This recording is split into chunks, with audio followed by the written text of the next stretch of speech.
Board, CBSE board और जो बच्चे नीट की तैयारी कर रहे हैं उन सभी के लिए ये रिवीजन सेशन है। तो आइए स्टार्ट करते हैं इस अमेजिंग से सेशन को। देखिए रिप्रोडक्टिव हेल्थ होता है क्या, पहले हम लोग ये समझ लेते हैं, है ना। अगर हम रिप्रोडक्टिव हेल्थ की बात करें तो अकॉर्डिंग टू WHO यानी वर्ल्ड हेल्थ ऑर्गेनाइजेशन के अनुसार रिप्रोडक्टिव हेल्थ का मतलब है कि एक इंसान जब फिजिकली, इमोशनली, बिहेवियरली और सोशली इन सभी एस्पेक्ट्स में फिट हो, यानी कि वो इंसान फिजिकली भी अच्छा हो, इमोशनली भी बढ़िया हो, बिहेवियरली भी अच्छा हो और सोशली भी अच्छा हो। ऐसा नहीं कि कहीं पे जगह देखा नहीं और अमेरिका बना दिया। और रिप्रोडक्टिव हेल्थ का मतलब ये नहीं होता है कि खूब सारा बच्चा पैदा करे। रिप्रोडक्टिव हेल्थ का मतलब होता है फिजिकली, इमोशनली, बिहेवियरली और सोशली, जब इन सभी पहलुओं में, इन सभी एस्पेक्ट्स में कोई इंसान फिट है तभी उस इंसान को क्या कहा जाता है, रिप्रोडक्टिवली हेल्दी कहा जाता है। तो आइए देखते हैं एनसीईआरटी क्या कह रहा है।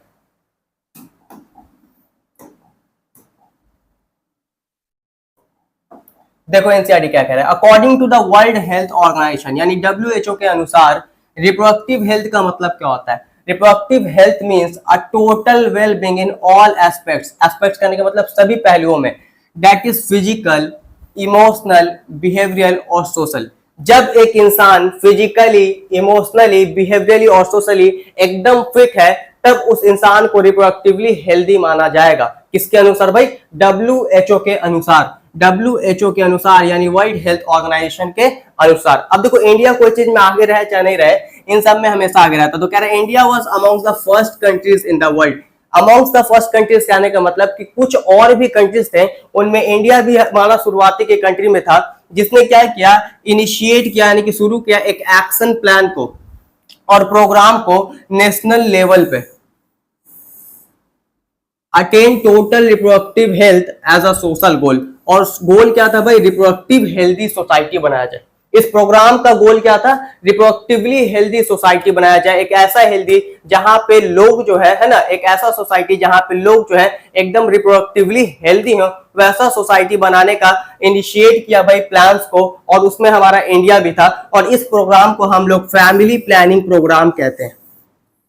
क्या कहते हैं दोस्त? इस प्रोग्राम को हम लोग फैमिली प्लानिंग प्रोग्राम कहते हैं। और ये प्रोग्राम आपका इनिशिएट यानी कि शुरू हुआ था 1951 में। कब स्टार्ट हुआ था? 1951 में। बाद में इसमें क्या किया गया? चाइल्ड केयर को भी ऐड कर दिया गया, बच्चों के केयर को भी ऐड कर दिया गया। और इस प्रोग्राम को मॉडिफाई करके reproductive and child health care programme कर दिया गया, यानी RCH प्रोग्राम कर दिया गया। यहां तक एकदम क्लियर है भाई? यहां तक एकदम सेट है? चलिए अब देखिए आगे क्या कह रहा है। Statutory ban on amniocentesis. Amniocentesis का मतलब समझ में आता है? देखो एमनियोसेंटेसिस क्या होता है समझो पहले एमनियोसेंटेसिस, उसके बाद आगे बात करेंगे। देखो ये माता है, ठीक है, और इस मां के पेट में ये यूट्रस है। क्या है? यूट्रस है ना। ये क्या है भाई? यूट्रस। और इस यूट्रस में कौन होता है? बच्चा। बच्चा कहने का मतलब फीटस है ना। इस यूट्रस में कौन है? फीटस है। अब बताओ हमको, ये जो बच्चा है इसका स्किन सॉफ्ट होगा या फिर हार्ड होगा? कमेंट में बताना भाई, इसका स्किन कैसा होगा? सॉफ्ट होगा। अगर स्किन सॉफ्ट है तो इनके जो कुछ सेल्स हैं छूट छूट के, इनके सेल्स मेरे भाई, इनके सेल्स छूट छूट के यहाँ पे आ जाते हैं।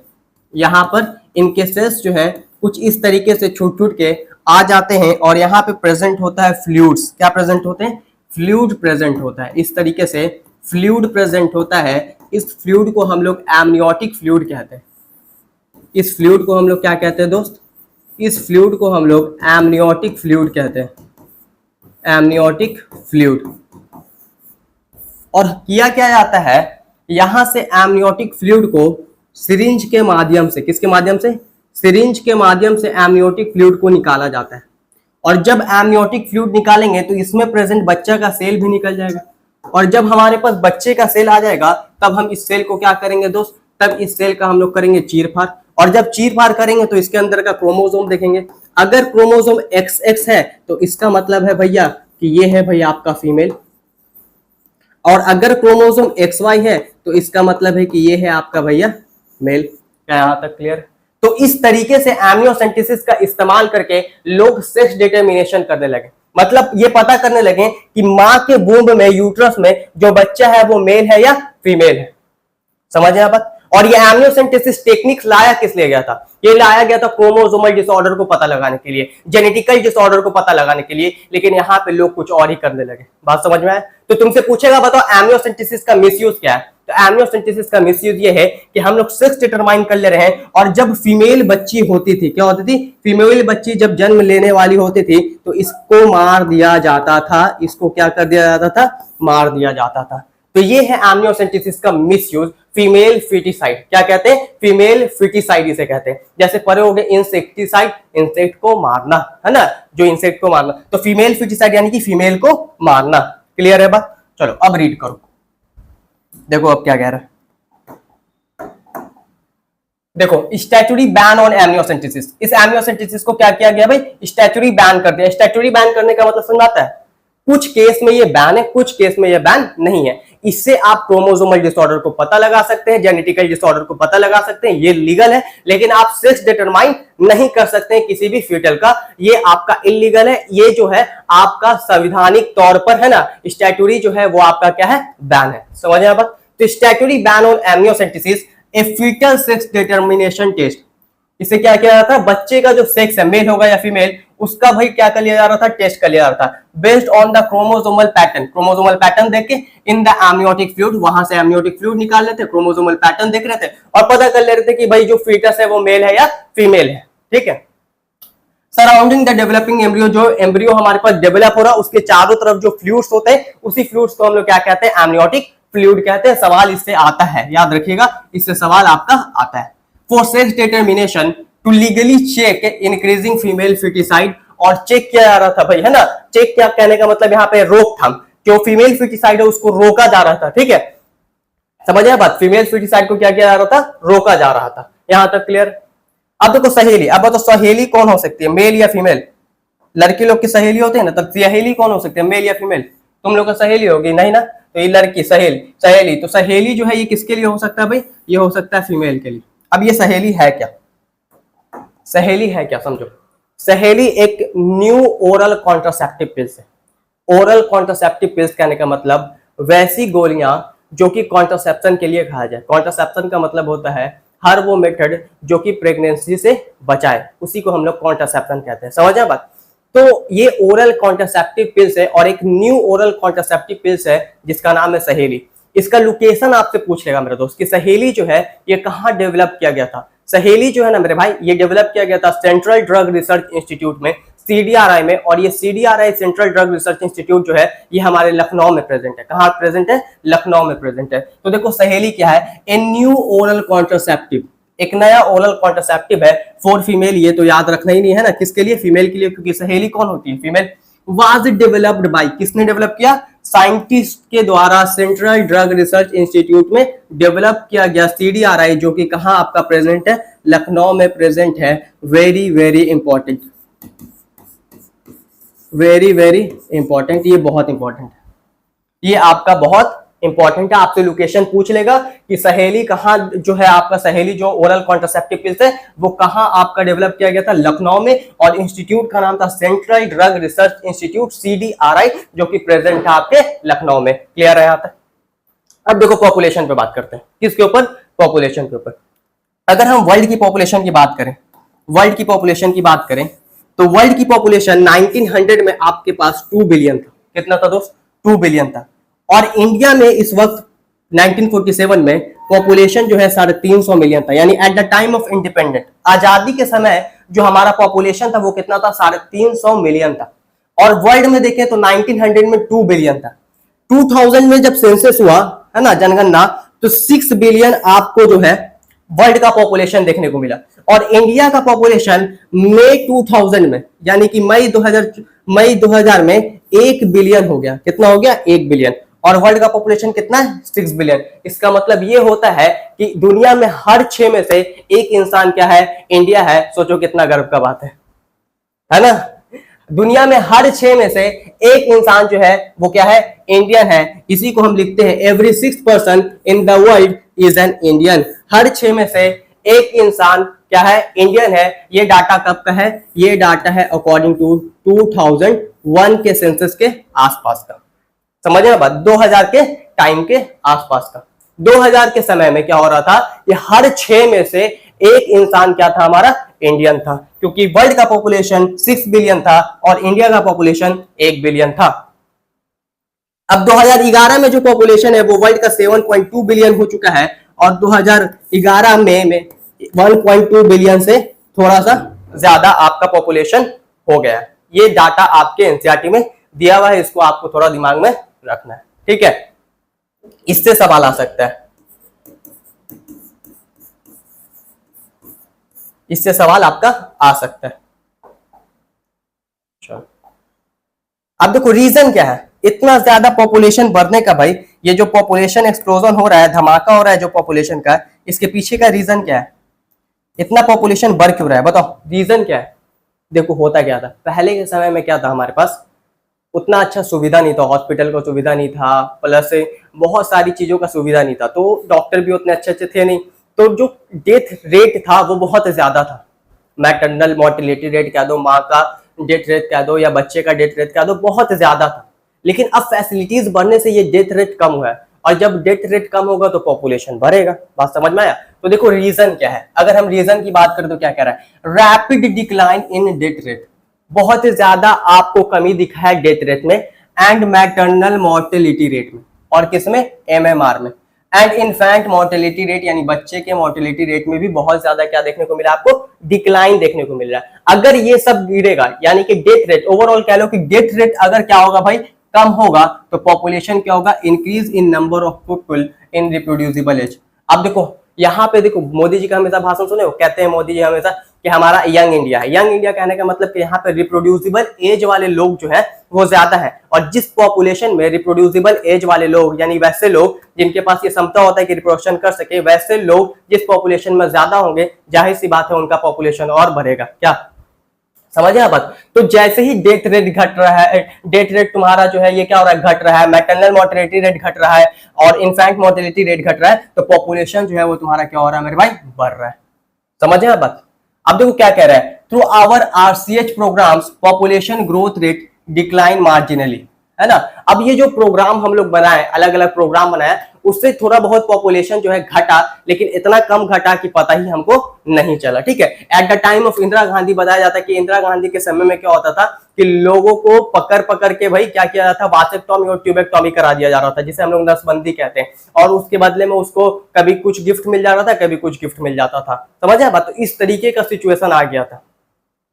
चलो अब देखो क्या कह रहा है, अकॉर्डिंग टू 2011 सेंसस यानी 2011 के सेंसस के अनुसार ये रिपोर्ट है कि the population growth rate was less than 2%, that is 20/1000 per year. अब इसका मतलब समझोगे,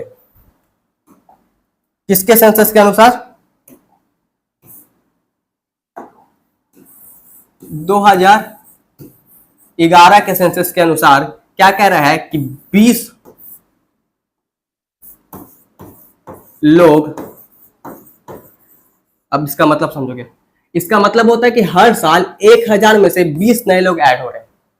2011 के सेंसस के अनुसार मतलब total death rate, mortality mortality rate और जितना डेथ रेट है, बर्थ रेट है, सबको काट छाट करके जो फाइनल रिजल्ट आ रहा है ना दोस्त, ये आ रहा है 2011 के सेंसस के अनुसार कि हर साल 1000 लोग में से 20 नए लोग क्या हो रहे हैं, ऐड हो रहे हैं।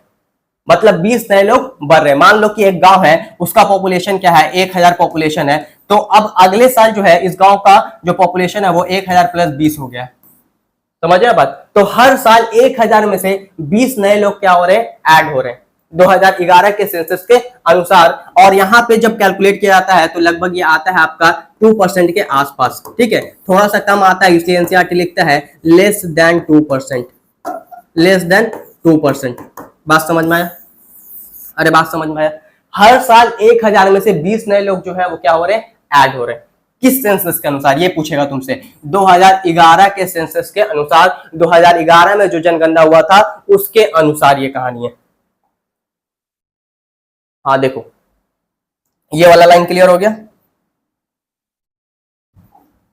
क्लियर हो गया। A rate at which our population could increase rapidly, जो कि ये दर्शाता है कि भाई हमारा जो पॉपुलेशन है वो क्या हो रहा है, तेजी से इंक्रीज कर रहा है। अब इसके लिए क्या किया गया भाई, बहुत सारा मेथड इस्तेमाल करने के लिए समझाया गया, फिर लोगों को बोला गया कि भाई क्या कीजिए, हमारे दो स्लोगन लाया गया, उन स्लोगन को ऑडियो विजुअल प्रिंट मीडिया के अनुसार लोगों तक पहुंचा, मतलब माध्यम से लोगों तक पहुंचाने की कोशिश की गई। तो मतलब ओवरऑल कोशिश किया जा रहा था कि कम से कम पॉपुलेशन जो है हमारा हो, पॉपुलेशन रेट जो है थोड़ा कम हो। तो हमारे दो स्लोगन आया है ना, मेनी कंट्रीज में वन चाइल्ड नॉर्म आया। वन चाइल्ड नॉर्म का मतलब समझ में आता है? वन चाइल्ड नॉर्म का मतलब होता है, जैसे चाइना जैसा कंट्री ये सब में वन चाइल्ड नॉर्म है। वन चाइल्ड नॉर्म का मतलब होता है कि जिसके एक बच्चे होंगे उनको बहुत ज्यादा बेनिफिट्स दिया जाएगा गवर्नमेंट की तरफ से, समझ लो, इसी को वन चाइल्ड नॉर्म कहा जाता है। ठीक है, फिर कह रहा है statutory rising on marriageable age group. Marriageable age group बनाया गया, अभी तक एनसीईआरटी में यही दिया हुआ है लेकिन चेंज हो गया है। फीमेल का जो है 18 साल और मेल का जो है 21 साल, मतलब 18 से 21 साल से पहले आप मैरिज नहीं कर सकते हैं, वो आपका इलीगल होगा। समझ आया बात? वो क्या है आपका इलीगल होगा। आप फिर जितना चाहे उतना धारा लगा सकते हैं, कोई दिक्कत नहीं है। तो मैरिजेबल एज ग्रुप लगाया गया 18 साल मिनिमम फीमेल के लिए और 21 साल जो है तुम्हारा मेल के लिए। आप पूछोगे कि इधर 3 साल ज्यादा क्यों, उधर 3 साल कम क्यों? क्योंकि ऐसा देखा जाता है कि जो फीमेल है उसमें मैच्योरिटी पहले आ जाती है और मेल में मैच्योरिटी आने में थोड़ा टाइम लगता है, प्लस गोनैड्स भी इनके पहले डेवलप कर जाते हैं, इनके गोनैड्स डेवलप करने में थोड़ा टाइम लगता है। तो इन सबको देखते हुए और इनको बहुत ज्यादा जिम्मेदारियां भी होती है, समझ रहे हो? इनको क्या होता है, बहुत ज्यादा जिम्मेदारियां भी होती है, देख ही रहोगे है ना। तो इनको बहुत ज्यादा जिम्मेदारियां भी होती है, उन लोग को तो थोड़ा मैनेज करके भी चल जाएगा। तो ये सब मामला है। लेकिन अभी ये मॉडिफिकेशन हो गया, अभी चेंज हो गया है ना। चेंज क्या हुआ है अभी, ये क्या हुआ भाई, चेंज हो गया है। चेंज क्या हुआ है भाई, लेकिन एनसीईआरटी में यही दिया हुआ दोस्त। चेंज क्या हुआ है, चेंज ये हुआ है कि 21 ईयर्स जो है फीमेल का कर दिया गया है ना। 21 ईयर्स तुम्हारा फीमेल का हो गया है और 23 जो है ये मेल का हो गया, मॉडिफाई कर दिया गया। ठीक है, लेकिन एनसीईआरटी में अभी भी यही डाटा आपका प्रेजेंट है। समझ में आया बात? यहां तक एकदम क्लियर है दोस्त? चलो, ये भी क्लियर है।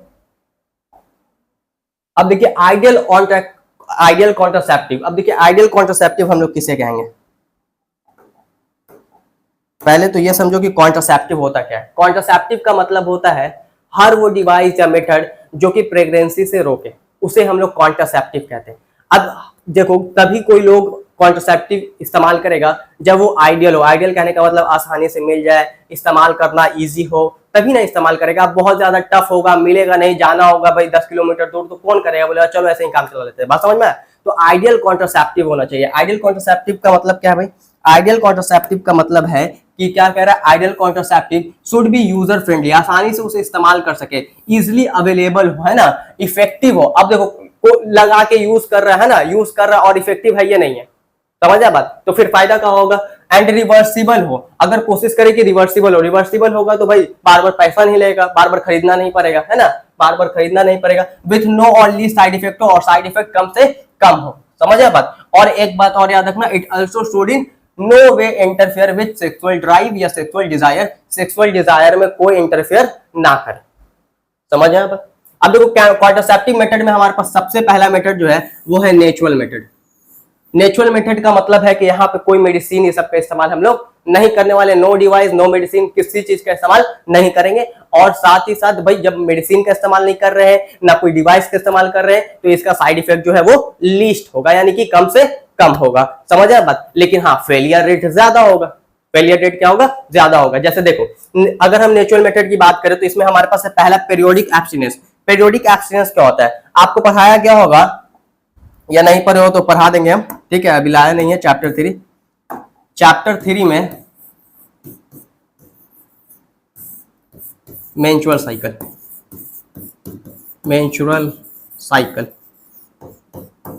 पढ़ाया जाता है कि 28 प्लस माइनस 2 डेज का जो है साइकिल चलता है ना। 28 दिन, 1-2 दिन आगे पीछे हो सकता है, तो मेंस्ट्रुअल साइकिल चलता है। इस मेंस्ट्रुअल साइकिल के 14th डे, कौन सा डे? 14th डे ओवुलेशन होता है। ओवुलेशन कहने का मतलब कि फीमेल गैमेट जो है ना, फीमेल गैमेट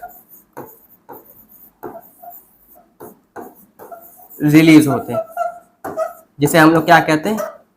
ओवम कहते हैं या एग कहते हैं। समझ में आया बात? 14th day. तो अब मान लो 14th डे रिलीज हुआ, तो साइकिल तो 2 दिन आगे पीछे हो सकता है। मतलब अगर 2 दिन आगे पीछे ले तो इधर आपका कितना हो जाएगा, इधर आपका 12 हो जाएगा और इधर आपका कितना हो जाएगा, 16 हो जाएगा। ठीक है, और एक आध दिन, 1 दिन 2 दिन तो हमारा भाई दोनों गैमेट्स का भी लाइफ स्पैन होता है। गैमेट्स का भी क्या होता है, लाइफ स्पैन होता है। गैमेट्स भी जिंदा रहता है, समझ बात, स्पर्म और ओवम भी। तो इधर अगर एक आध दिन और बढ़ा है तो हमारा लगभग मान लो इधर 10 और इधर 1 दिन बढ़ा है तो इधर हमारा कितना हो जाएगा, 17। मतलब 10 से 17 दिन तक बहुत ज्यादा चांस है कि फर्टिलाइजेशन हो जाएगा, यानी मेल और फीमेल गैमेट आपस में मिल सकते हैं। तो हम लोग क्या करते हैं दोस्त, हम लोग नहीं करते हैं, मतलब समझोगे। तो लोग क्या करते हैं मेरे भाई, है ना, लोग क्या करते हैं 10 to 17 days of menstrual cycle, ये आपका क्या होता है, फर्टाइल पीरियड होता है। इस दौरान जो है वो लोग मीटिंग नहीं करते हैं। समझे बात, इस दौरान आप मीटिंग नहीं कीजिए, तो हो सकता है भाई आप बच जाइएगा। हम ऐसा इसलिए बोल रहे हो सकता है आप बच जाइए क्योंकि ये नेचुरल मेथड है, यहाँ पे भाई चांस ऑफ फेलियर बहुत ज्यादा होता है। अब हो सके कहीं 9वें दिन हो जाए ओवुलेशन, समझा बात, तो मीटिंग कर गया तो बहुत सारा यहाँ पे चांस ऑफ फेलियर होता है। लेकिन 10 से 17 जो है आपका फर्टाइल पीरियड होता है। इसके अलावा अगर आप कर रहे हैं तो आपका बचने का चांस है। ठीक है, यहाँ पे भाई 10 से 17 के बीच में क्या करते हैं लोग, कॉपुलेशन नहीं करते। कॉपुलेशन का मतलब तो समझ में आता होगा, है ना, कॉपुलेशन का मतलब मीटिंग, यार समझ आया बात। हाँ, अब देखो विड्रॉल या क्वाइटस इंटरप्टस क्या होता है। विड्रॉल का मतलब क्या होता है, विड्रॉल का मतलब क्या होता है, निकाल लेना, है ना। तो इसमें क्या किया जाता है भाई, पेनिस को विड्रॉल किया जाता है बिफोर इजैकुलेशन। इजैकुलेशन का मतलब समझ में आता है, इजैकुलेशन का मतलब समझ में आता है, इजैकुलेशन का मतलब क्या होता है, release of semen from penis, है ना। पेनिस से जब तुम्हारा क्या सीमेन निकल जाता है तो इसी को हम लोग क्या कहते हैं, एजैकुलेशन। अब इसमें करते क्या है भाई, समझोगे, इसमें किया क्या जाता है, समझो। लोग क्या करते हैं भाई कि पेनिस को विड्रॉ कर लेते हैं बिफोर इजैकुलेशन। जैसे ही उनको लगा कि भाई इजैकुलेशन होने वाला है, ये पेनिस को क्या करेंगे, विड्रॉ कर लेंगे। विड्रॉ करने का मतलब निकाल लेंगे, समझ आया बात, विड्रॉ कर लेंगे, पेनिस को विड्रॉ कर लेंगे। लेकिन यहाँ भी चांस ऑफ फेलियर जो है आपका हाई है, हो सकता है 1-2 बूंद चला जाए, समझ बात, या फिर निकालते निकालते स्पर्म या सीमेन चला जाए तो भाई फर्टिलाइजेशन हो जाएगा, इसलिए चांस ऑफ फेलियर ज्यादा है। क्लियर है बात। और तीसरा है तुम्हारा लैक्टेशनल एमिनोरिया। इन तीनों में सबसे ज्यादा सेफ इसी को माना जाता है, लैक्टेशनल एमिनोरिया को। इन तीनों में सबसे ज्यादा सेफ कौन है, लैक्टेशनल एमिनोरिया। होता क्या है कि पार्चुरेशन के बाद, पार्चुरेशन कहने का मतलब डिलीवरी ऑफ बेबी के 6 मंथ तक जो है आपका क्या होता है भाई, यहाँ पे नो ओवुलेशन होता है, कोई ओवुलेशन नहीं होता, यानी ओवम निकलवे नहीं करता। अब ओवम नहीं निकलेगा तो स्पर्म कितना हो जाए तो फर्टिलाइजेशन नहीं होगा, समझे बात। एनसीईआरटी कहता है लगभग 6 मंथ तक ये क्या होता है, इफेक्टिव होता है। No ovulation during lactation, chance of baby जो है यहाँ पे नील होता है, चांस ऑफ बेबी क्या होता है, नील होता है। लेकिन वापस से कहेंगे भाई नेचुरल मेथड है तो चांस ऑफ फेलियर भी आपका क्या होगा, हाई होगा। यहां तक क्लियर। अब देखो साइड इफेक्ट्स क्या हो सकता है भाई, तो कोई मेडिसिन नहीं है, कोई डिवाइस नहीं है, that is no side effect, कोई साइड इफेक्ट नहीं होगा। चांस ऑफ फेलियर बहुत हाई है क्योंकि नेचुरल मेथड है, चांस ऑफ फेलियर क्या है, बहुत हाई है। यहां तक क्लियर, चलो ये भी क्लियर है।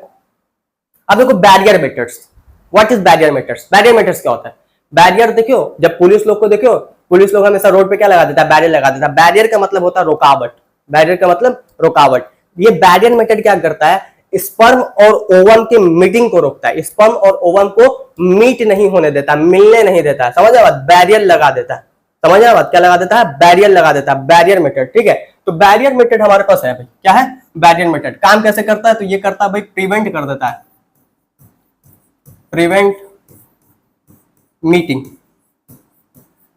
ये डायरेक्ट प्रिवेंट कर दे रहा है ना मीटिंग, किसके मीटिंग को भाई, स्पर्म एंड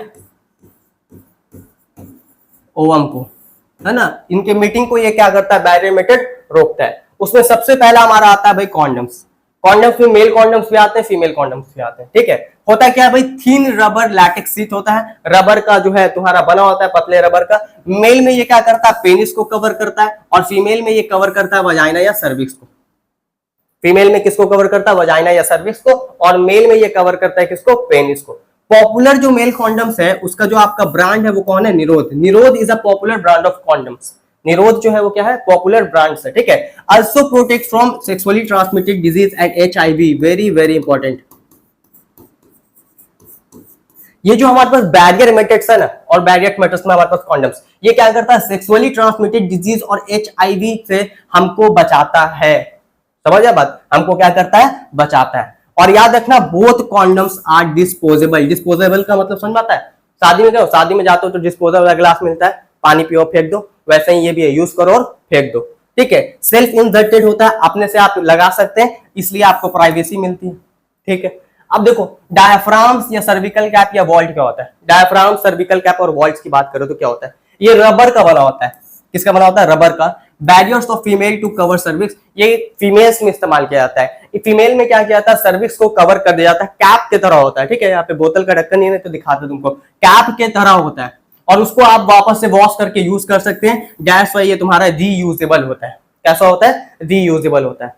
यहाँ पे हम लोग क्या कर सकते हैं भाई, डायफ्राम, सर्विकल कैप या वॉल्ट के साथ हम लोग स्पर्मिसाइडल क्रीम को भी इस्तेमाल कर सकते हैं, जेलीज को, फोम्स को भी इस्तेमाल कर सकते हैं, ताकि क्या हो, ये क्या करते हैं, इंक्रीज कर दे कॉन्ट्रासेप्टिव इफिशियंसी को। अब मान लो कैप लगा दिया तो हो सके स्पर्म जो है कोशिश करे कि साइड से चल जाए, तो जब हम स्पर्मिसाइडल क्रीम या जेलीज ये सब लगा देंगे तो वो क्रीम या जेलीज जो क्या करेगा, उसको चुन चुन के मार देगा। बात समझ में आया, तो यहां तक एकदम क्लियर है दोस्त। देखो रिवीजन है इसलिए थोड़ा फास्ट चल रहा है। अब देखो आईयूडी, वेरी वेरी इंपॉर्टेंट, सबसे ज्यादा सवाल इसी से आता है, लो लिख देते हैं, वेरी वेरी इंपॉर्टेंट, ये बहुत इंपॉर्टेंट है ना, सवाल इससे बहुत आता है। आईयूडीज, इंट्रा यूट्राइन डिवाइस, इसके बारे में पहले याद रखना कि ये आइडियल कॉन्ट्रासेप्टिव है फीमेल के लिए, वाइडली एक्सेप्टेड इन इंडिया, बहुत ज्यादा इंडिया में इसे एक्सेप्ट किया गया है फीमेल के द्वारा, और ये फीमेल में ही लगाया जाता है ना, किस में लगाया जाता है, फीमेल में ही लगाया जाता है। इंट्रा यूट्राइन डिवाइस, क्या नाम है इसका, आईयूडी का फुल फॉर्म क्या होता है, आईयूडी का फुल फॉर्म होता है intra uterine device. Intra uterine device, इसके नाम से पता चल रहा है मेरे दोस्त, ये खुद चीख चीख के ये कह रहा है कि हमको कहां लगाओ, यूट्रस में लगाओ। इंट्रा माने अंदर, यूट्राइन माने यूट्रस, ये इंट्रा यूट्राइन डिवाइस जो है वो कहां लगाया जाएगा, यूट्रस में लगाया जाएगा। क्या यहां तक क्लियर है। अब इससे 3 तरीके का होता है, कितने तरीके का, 3 तरीके का आईओडी होता है। एक होता है नॉन मेडिकेटेड। नॉन मेडिकेटेड जो है ना, इसके नाम से भी कह रहा है कि नॉन मेडिकेटेड यानी कोई मेडिसिन नहीं है, कुछ मेडिसिन नहीं है। भैया काम कैसे करता होगा, हायर क्लास में पढ़ोगे। नॉन मेडिकेटेड एग्जांपल याद रखना, lips loop, non medicated lips loop, सीधा एग्जांपल तुमको याद होना चाहिए, नॉन मेडिकेटेड का लिप्स लूप। फिर से बोलो, नॉन मेडिकेटेड का लिप्स लूप, क्योंकि एग्जांपल से ही सवाल आता है। नॉन मेडिकेटेड का क्या होगा, लिप्स लूप होगा। ठीक है, नॉन मेडिकेटेड लिप्स लूप। तुम सोए रहो, कोई आके मारे एक था, नॉन मेडिकेटेड बोले और तुम क्या बोलोगे, लिप्स लूप। ठीक है, अब देखो दूसरा कॉपर रिलीजिंग, इसके नाम से पता चल रहा है ये क्या करेगा, कॉपर आयन को रिलीज करेगा। Example copper T, copper 7, Multiload 375, ये सब क्या करता है, कॉपर आयन को क्या करता है, रिलीज करता है, जो कि सप्रेस कर देता है स्पर्म के मोटिलिटी को and fertilising capacity of sperm. ये स्पर्म के मोटिलिटी को क्या कर रहा है, सप्रेस कर रहा है, दबा रहा है ना, और जो फर्टिलाइजिंग कैपेसिटी है स्पर्म का उसको भी क्या कर रहा है, कम कर रहा है। कौन भाई, CUT, CU7, मल्टीलोड 375, इन सब में कॉपर डाला होता है, कॉपर रिलीज होता है। ठीक है, कॉपर रिलीजिंग इसी को कहते हैं, आयोडीज को, कॉपर रिलीजिंग आयोडीज। अब हार्मोन रिलीजिंग की बात करें तो नाम से पता चल रहा है ये क्या करेगा, हार्मोन रिलीज करेगा। ये क्या करेगा, हार्मोन रिलीज करेगा। कौन सा हार्मोन करता है भाई, प्रोजेस्टासट, LNG20 है ना, प्रोजेस्टासट, LNG20, ये एग्जांपल याद रखना है। देखो हार्मोन में पता है कैसे दिमाग को बेवकूफ बनाता है, देखो ये चीज बता देते हैं। देखो होता क्या है, जब तुम्हारा क्या होगा मेरे भाई, प्रेगनेंसी होगा, तब प्रोजेस्टेरॉन का लेवल बढ़ा होता है मदर में, प्रोजेस्टेरॉन का लेवल क्या होता है, बढ़ा होता है। अब हम क्या कर रहे हैं, नॉर्मली प्रोजेस्टासेट डाल के प्रोजेस्टेरॉन का लेवल बढ़ाए हुए, तो दिमाग को तो लगेगा कि प्रेग्नेंट है तब प्रोजेस्टेरॉन का लेवल जो है बढ़ा हुआ है ना, दिमाग को क्या लगेगा कि लगे प्रेग्नेंट है तब प्रोजेस्टेरॉन का लेवल बढ़ा हुआ है, और उसका ओवुलेशन करेगा नहीं करेगा। समझ आया बात, तो इस तरीके से ये काम करता है। प्रोजेस्टासट, LNG20, ये एग्जांपल याद रखना। Make uterus unsuitable for implantation and cervix hostile to sperm, और क्या करता है भाई, जो हमारा यूट्रस है उसको अनसुटेबल कर देता है इम्प्लांटेशन के लिए। मतलब इम्प्लांटेशन का मतलब समझ आता है, अरे इम्प्लांटेशन का मतलब आता है, अरे नहीं आता भैया बता दीजिए। देखो इम्प्लांटेशन समझाता है,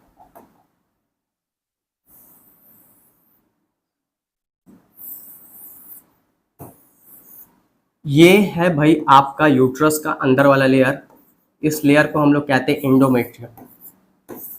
एंडोमेट्रियम,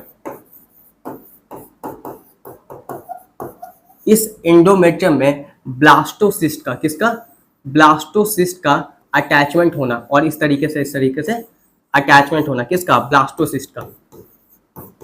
ब्लास्टोसिस्ट का अटैचमेंट किसमें, अरे किसमें हो रहा है बताओ, इंडोमेट्रियम में। ब्लास्टोसिस्ट का अटैचमेंट इंडोमेट्रियम में आपका क्या कहलाता है दोस्त, इम्प्लांटेशन कहलाता है, इम्प्लांटेशन कहलाता है। Attachment of blastocyst into uterine wall, यानी यूट्रस के दीवार में, यूट्रस का दीवार कहने का मतलब इंडोमेट्रियम में क्या होना भाई, अटैचमेंट होना ब्लास्टोसिस्ट का, यही क्या कहलाता है, इम्प्लांटेशन कहलाता है। क्लियर है? अब देखो समझो, इम्प्लांटेशन समझ में आ गया, अब समझ में आएगा। ये क्या करता है, इम्प्लांटेशन के लिए अनसुटेबल कर देता है, यूट्रस को अनसुटेबल कर देता है ताकि इम्प्लांटेशन ना हो पाए। और सर्विक्स को क्या करता है, यहाँ पे हमारे पास क्या होता है दोस्त, यहाँ पे सर्विक्स होता है, यहाँ पे थिक म्यूकस, थिक ऐसे करके थिक म्यूकस कर देता है, जिससे क्या हो, थिक म्यूकस हो जाता है, जिससे क्या हो, स्पर्म अंदर एंट्री करवे ना करे। समझ आया बात, अंदर स्पर्म एंट्री कर ही ना पर। समझ में आया, ये बात एकदम क्लियर है। चलो चलो ये क्लियर है, इतना क्लियर है। नेक्स्ट अब देखो, ये सर्जिकल मेथड, सर्जिकल मेथड जो है आपका परमानेंट मेथड होता है। कैसा मेथड होता है, परमानेंट मेथड। एक बार करा लिया खत्म, क्योंकि यहाँ पे प्लम्बर वाला पाइप नहीं है कि भाई काट लिया दोबारा से जोड़ दिया, वो सब काम यहाँ नहीं होता। इधर देखो, सर्जिकल मेथड जो है ये क्या होता है, हाईली इफेक्टिव होता है। मतलब भाई कराया एकदम फट से काम करेगा, हाईली इफेक्टिव होता है, पुअर रिवर्सिबिलिटी, दोबारा से आप सही कर नहीं सकते। इसे हम लोग स्टेरिलाइजेशन भी कहते हैं या फिर टर्मिनल मेथड भी कहते हैं सर्जिकल मेथड को। यहाँ पे दो चीज होता है, देखो टॉमी शब्द का मतलब होता है रिमूवल, टॉमी का मतलब होता है रिमूवल या कट, ठीक है। जब हम लोग वास डिफरेंस को काटते हैं तब हम लोग कहते हैं वासेक्टॉमी, और जब हम लोग फैलोपियन ट्यूब को काटते हैं, फैलोपियन ट्यूब को काटते हैं तब हम लोग क्या कहते हैं, फैलोपियन ट्यूब को जब हम लोग काटते हैं तब इसे हम लोग कहते हैं ट्यूबेक्टॉमी, ट्यूबेक्टॉमी। अब देखो समझोगे यहाँ पे, देखो वासेक्टॉमी क्या होता है, वासेक्टॉमी भाई मेल में होता है, किसमें होता है, मेल में होता है। करते क्या है इसमें, वासेक्टॉमी में क्या किया जाता है, वास डिफरेंस को कट किया जाता है ना, कट क्या किया जाता है, वास डिफरेंस को। और वास डिफरेंस को कट करके, यहाँ पे अगर डायग्राम तुमको दिख रहा हो तो वास डिफरेंस को कट करके तुम देखे होगे, इधर से वास डिफरेंस को काटा, इधर से वास डिफरेंस को काटा, और दोनों को इस तरीके से मोड़ के बांध दिया। इधर से वास डिफरेंस को काटा, इधर से वास डिफरेंस को काटा, और दोनों को इस तरीके से मोड़ दिया। समझ बात, तो कट करते हैं, मोड़ देते हैं, और उसके बाद बांध देते हैं। तो कट करते हैं वास डिफरेंस को, है ना। इंसिजन कहां से लगाते हैं, कट कहां से लगाते हैं, स्क्रोटम से। स्क्रोटम से क्या करते हैं, कट लगाते हैं। स्क्रोटम क्या, पाउच लाइक स्ट्रक्चर होता है जिसके अंदर टेस्टिस रखा होता है, वहां से कट लगाते हैं इसमें, ठीक है। वासेक्टॉमी के लिए, वासेक्टॉमी कहां होगा, मेल में, बिकॉज किसको काट रहे हैं, वास डिफरेंस को काट रहे हैं। वास डिफरेंस किसका पाइप है, मेल का, खत्म। इंसिजन यानी कट कहां से लगाते हैं, स्क्रोटम से। क्लियर, टॉमी माने कट, वासेक्टॉमी माने भाई removal of vas deferens. Vas deferens को हम लोग क्या करें, कट कर दे रहे हैं। समझ आया बात, ठीक। अब देखो ट्यूबेक्टॉमी क्या हुआ, ट्यूबेक्टॉमी की बात करते हैं। ट्यूबेक्टॉमी में क्या करेंगे, फैलोपियन ट्यूब को कट कर देंगे, है ना। ये किसमें होगा, फीमेल में, बिकॉज फैलोपियन ट्यूब का होता है फीमेल में। तो कट किसको करते हैं, फैलोपियन ट्यूब को। इंसिजन कहां से लगाते हैं, या तो एब्डोमिनल से लगाएंगे या फिर वजाइना से लगाएंगे, ठीक है। और इस तरीके से क्या करते हैं, कट कर देते हैं, इधर भी कट कर देते हैं, और दोनों तरफ कट करके हम लोग क्या करते हैं, इस तरीके से बांध देते हैं। अब ऐसा करने से फायदा क्या हुआ भैया, ये फायदा क्या हुआ, ये टेस्टिस बनाई स्पर्म, स्पर्म बेचारा बोइस के भाई निकले दे यार, निकले दे, ले रास्ता में बंद। ये टेस्टिस बनाई स्पर्म, निकले दे भाई, निकले दे भाई, ले रास्ते में बंद। अभी निकल के भी बेचारा कुछ ना कर सकेगा। ऐसा ही ये यहाँ से कट लग गया, ये अब ओवम बन गया, ओवम निकलेगा तो निकल के भी कहाँ तक आवेगा भाई, यहाँ तुम यहाँ से स्पर्म मान लो कि एंट्री किया इस तरीके से, तो स्पर्म इसके आगे जाइए नहीं सकेगा, क्योंकि वहां पे कट करके मोड़ दिया। समझ आया बात, कट करके क्या किया, मोड़ दिया। तो ये फायदा होता है वासेक्टॉमी, ट्यूबेक्टॉमी, जो कि परमानेंट मेथड है, सर्जिकल मेथड है, माइनस सर्जरी किया जाता है, ठीक है। यहां तक क्लियर है। वासेक्टॉमी में भाई कट करते हैं किसको हम लोग, वासेक्टॉमी में हम लोग कट करते हैं वास डिफरेंस को, मेल में होता है। और ट्यूबेक्टॉमी में हम लोग क्या करते हैं, फैलोपियन ट्यूब को कट करते हैं, और ये फीमेल में होता है। क्लियर है, इसी को आमतौर पर हम लोग नसबंदी कहते हैं। यहां तक क्लियर है।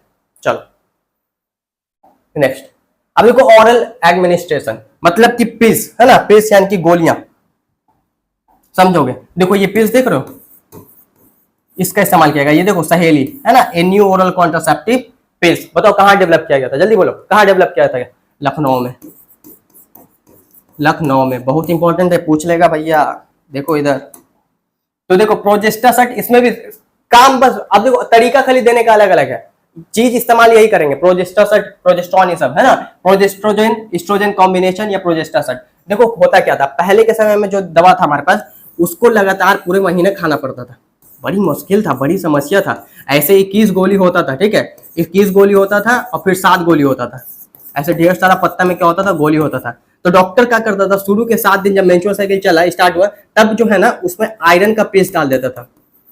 तो उस वक्त भाई मेंस्ट्रुअल साइकिल हो रहा है तो जो ब्लीडिंग हो रहा है तो आयरन का कमी होगा, है ना, तो आयरन का पेस्ट डाल देता, आयरन मेंटेन हो जाता था। और फिर वो क्या बोलता था, लगातार आप खाइए।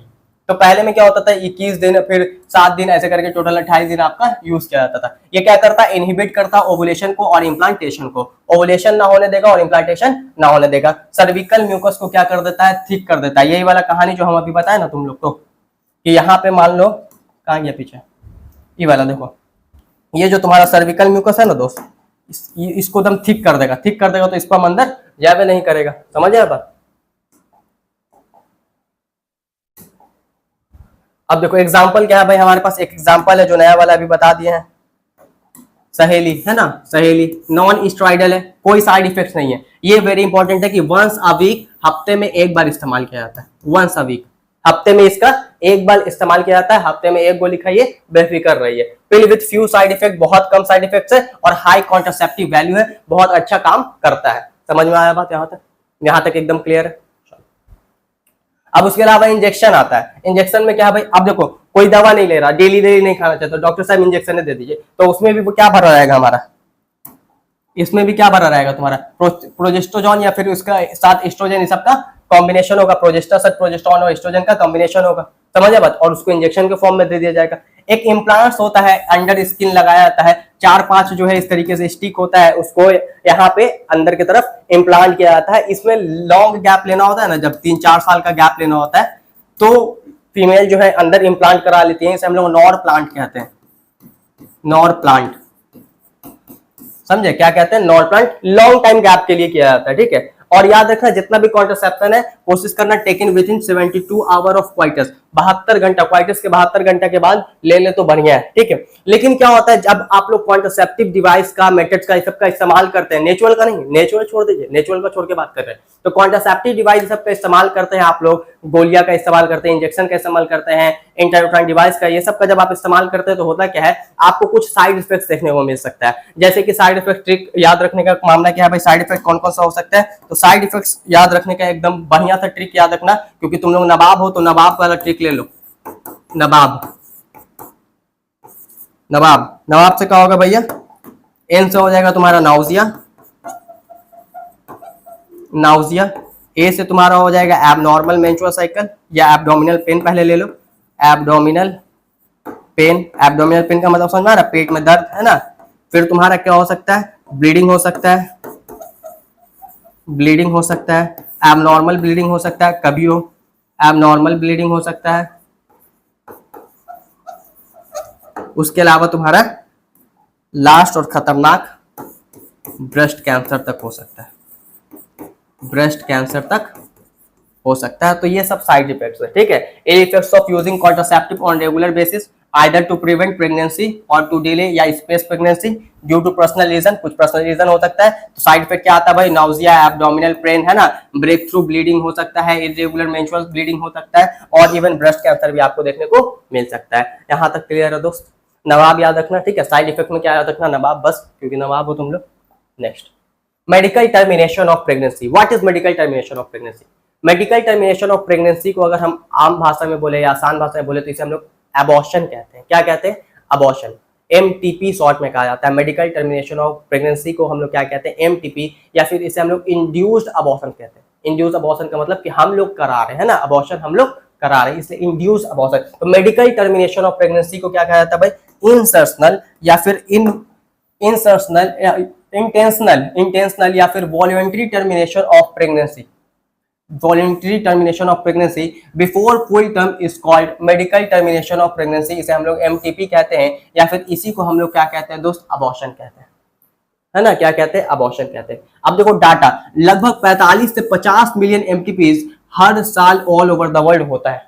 देख रहे हो, लगभग 45 से 50 मिलियन एमटीपीज, कितना बड़ा डाटा है, 45 से 50 मिलियन एमटीपीज हर साल पूरे दुनिया में होता है which accounts to 1/5 of total number of conceive pregnancy in a year. और ये जो कि आपका डाटा है वो 1/5 है टोटल बर्थ का, मतलब 1/5 हिस्सा जो है आपका आपका क्या होता है टोटल बर्थ का एमटीपीज में चल जाता है, यानी 45 से 50 मिलियन एमटीपीज जो है आपका हर साल होता है। गवर्नमेंट ऑफ इंडिया ने इसे क्या किया भाई, लीगलाइज किया 1971 में विद सम स्ट्रिक्ट कंडीशन, कुछ स्ट्रिक्ट कंडीशन रखते हुए और इसका मिस यूज को देखते हुए। Such restriction are all the more important to check indiscriminates and illegal female foeticide. आपको फीमेल फीटिसाइड नहीं करना है, ठीक है, इन सभी चीज को देखते हुए। Which are reports to be high in India, जिसका रिपोर्ट बहुत ज्यादा इंडिया में देखने को मिल रहा है।